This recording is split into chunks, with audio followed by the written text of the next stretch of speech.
Bonjour à tous et bienvenue dans ce Morning Bull Live. Nous sommes le 20 décembre 2022. On se rapproche gentiment de Noël, ça vous le savez. Et les marchés se rapprochent gentiment des plus bas de l'année. Ça, vous le savez aussi, ça fait la 4e séance de baisse consécutive qu'on s'envoie à New York. Rien de spécial, de fondamental qui serait sorti, qui aurait changé l'état d'esprit des investisseurs. Non, on est juste dans la continuité de ce qui s'est déjà dit lors du meeting de la Fed mercredi dernier, puisque depuis mercredi dernier, on ne fait que baisser. Alors pour la petite histoire, en termes de chiffres, depuis le top du CPI, quand on a eu la publication du CPI mardi dernier, le marché était monté, puis s'était redégonflé. Si on prend le top de ce qui s'est passé à ce moment-là, on a à 8,5% de baisse sur le S&P 500. Oui, ça fait beaucoup, mais on ne l'a pas vu passer comme ça, puisque ça s'est fait par petits morceaux. Mais on sent une espèce de dépression générale à nouveau dans les marchés financiers et plein de doutes qui s'axent principalement sur les craintes de récession. Et bien évidemment, ce matin, la Banque du Japon a manipulé sa courbe des taux, en gros, parce que elle est en train d'essayer de faire comme tout le monde, mais comme elle ne peut pas monter les taux comme tout le monde, elle essaie de repartir dans la même direction d'une économie un peu plus serrage de boulon pour les marchés. Et donc, du coup, le Japon s'effondre ce matin. Les futurs sont majoritairement en baisse un peu partout. Et on a l'impression que à 4 jours de Noël, on voit mal comment est-ce que le Christmas Rally pourrait exister encore. Pourtant, il y en a un quelque part qui y croit encore.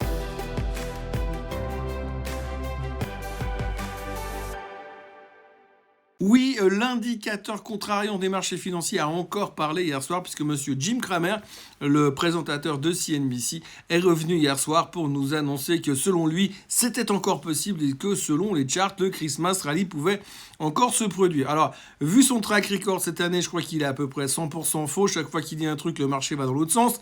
Donc on peut encore se méfier et on a un petit peu l'impression, en tous les cas techniquement, que le marché peut continuer à aller plus bas pour le moment, mais surtout parce que lui, il est super positif. Donc ça, c'est pas forcément très rassurant en ce moment. Oui, c'est un indicateur contrariant, ça arrive souvent en finance et ça fonctionne relativement bien. Et mis à part ça, il n'y a pas que lui qui est négatif, puisqu'on a Bank of America qui nous annonce une récession pour le premier trimestre 2023. On a Morgan Stanley qui nous annonce la pire récession en termes de earnings, en termes de résultats des entreprises depuis 2008. Et puis, on a bien sûr, encore une fois, le retour de monsieur Nouriel Roubini. Alors, monsieur Roubini, vous le connaissez, c'est le monsieur qui avait prévu la crise des subprimes en 2007-2008 et puis qui, au moment du rebond de la crise des subprimes en 2009, nous avait dit le S&P 500 va à 333 alors qu'on était à 666.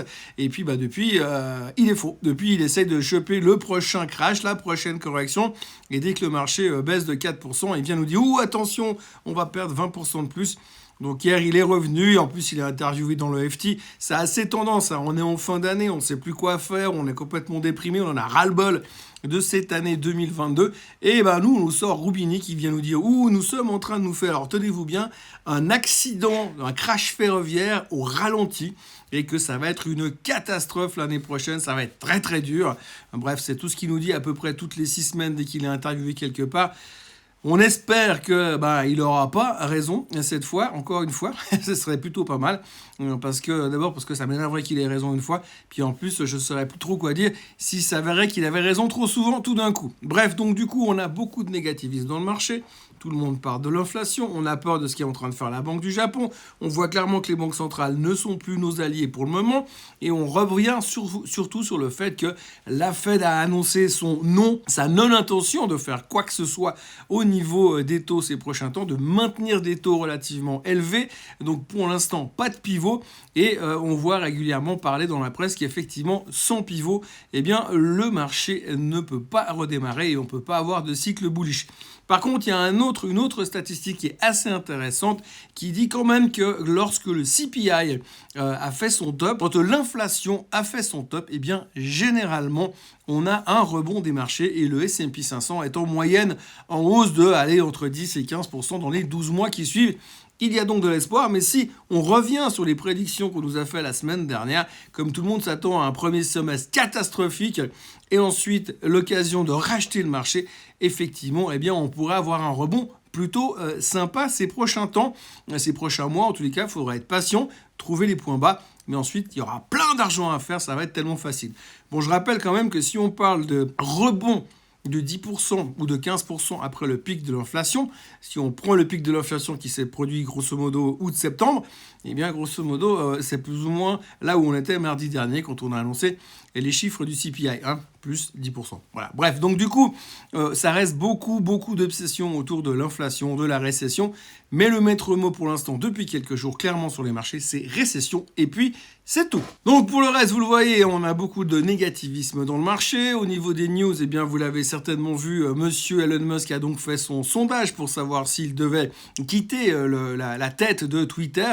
Le sondage pour l'instant est revenu à 57,5%. Oui, il doit quitter la tête. Va-t-il le faire?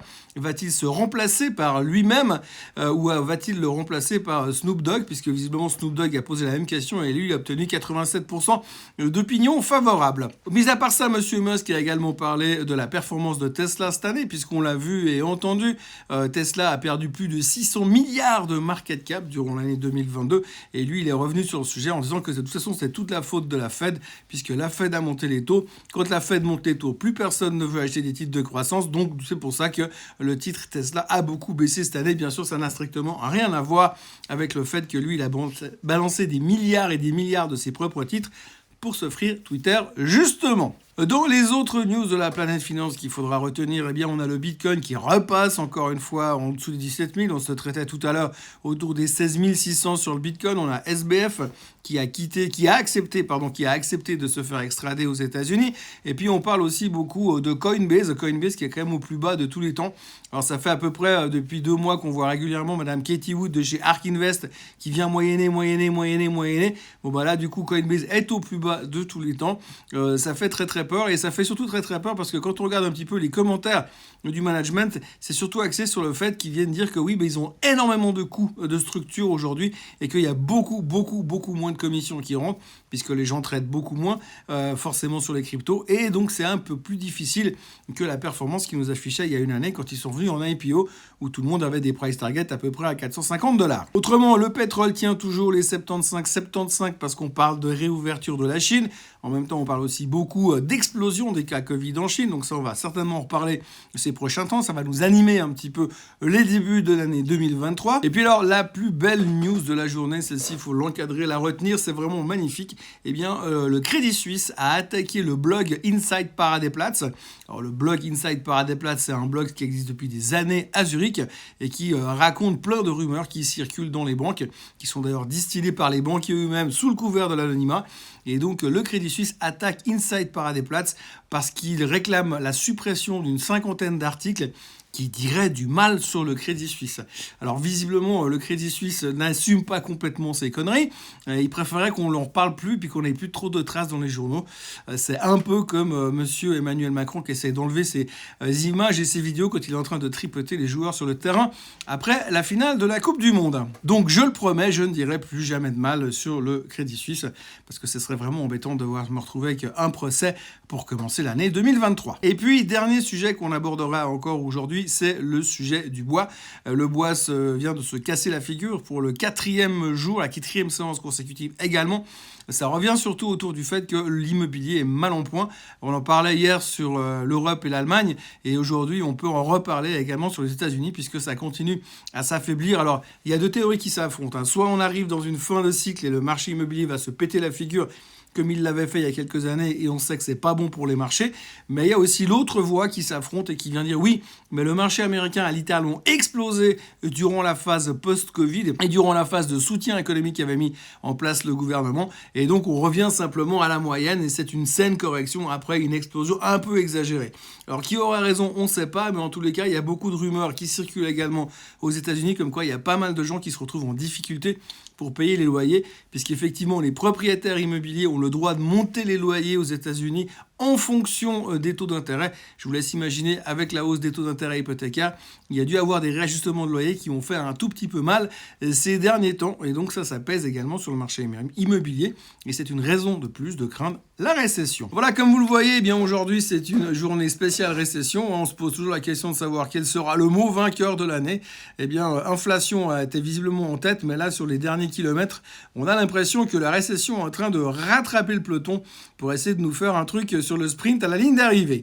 Voilà, donc c'est la thématique du moment. On va en reparler forcément ces prochains jours, même si c'est en train de se ralentir à toute vitesse, puisque tout le monde est en train de passer son temps à faire les cadeaux, à décorer le sapin et à préparer le menu de fin d'année. En ce qui me concerne, je vous encourage à vous abonner à la chaîne Suisse Côte en français, à liker cette vidéo et à revenir demain pour un nouveau Morning Bull Live pour le 21 décembre, mais en direct du studio comme d'habitude. Pas comme d'habitude, mais là je redescends en plaine et je vous retrouve depuis mon studio. Passez une très très belle journée et à demain. Bye bye.